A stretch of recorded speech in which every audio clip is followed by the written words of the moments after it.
നമുക്ക് തിരുവനന്തപുരത്തേക്ക് പോകാം.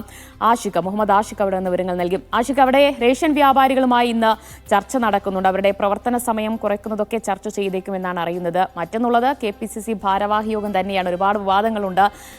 ഒന്ന് വയനാട്ടിലെ നിയമനക്കോഴയുമായി ബന്ധപ്പെട്ട ആരോപണങ്ങൾ തന്നെയാണ്.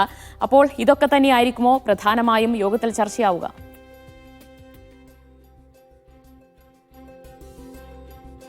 കലോത്സവത്തിന്റെ ആരവങ്ങൾക്ക് ശേഷം തിരുവനന്തപുരം ബ്യൂറോ വീണ്ടും സജീവമാകുന്ന ദിവസങ്ങളാണ് ഇനി വരാനിരിക്കുന്നത്. ഇന്നേ ദിവസത്തെ എടുത്താൽ പ്രധാനപ്പെട്ട 2 യോഗങ്ങൾ തിരുവനന്തപുരത്ത് നടക്കാനിരിക്കുന്നുണ്ട്. അതിൽ നിന്ന് തന്നെ വലിയ പ്രധാനപ്പെട്ട വാർത്തകൾ ഉണ്ടാകുമെന്ന് കരുതുക. അതിൽ ആദ്യത്തേത് KPCC ഭാരവാഹി യോഗമാണ്. DCC പ്രസിഡന്റുമാരടക്കം പങ്കെടുക്കുന്ന ഈ പ്രത്യേക യോഗത്തിൽ UDF രാഷ്ട്രീയത്തിലുള്ള സമകാലിക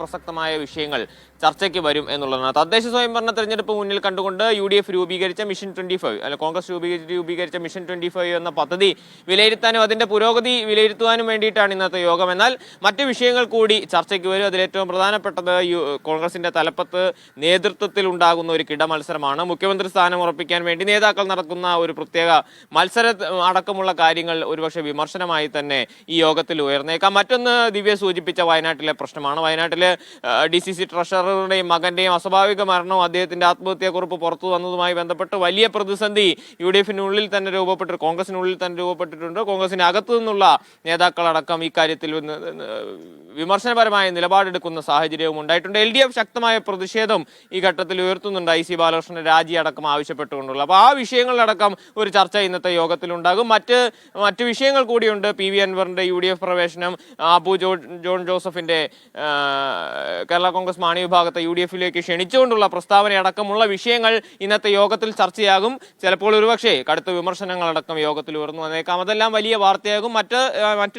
മറ്റൊരു യോഗം എന്ന് പറഞ്ഞത് റേഷൻ വ്യാപാരികളുമായിട്ടുള്ള മന്ത്രി GR അനിലിന്റെ കൂടിക്കാഴ്ചയാണ്.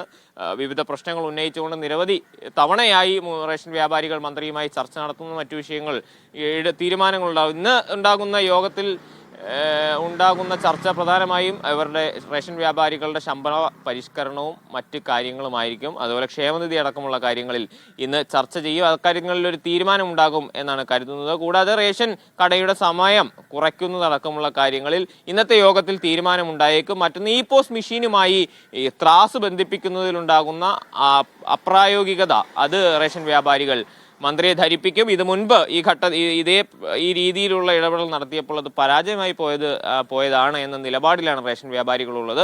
അപ്പോൾ ആ കാര്യങ്ങളെല്ലാം ചർച്ചയാകും. നിർണായകമായ യോഗമാണ്.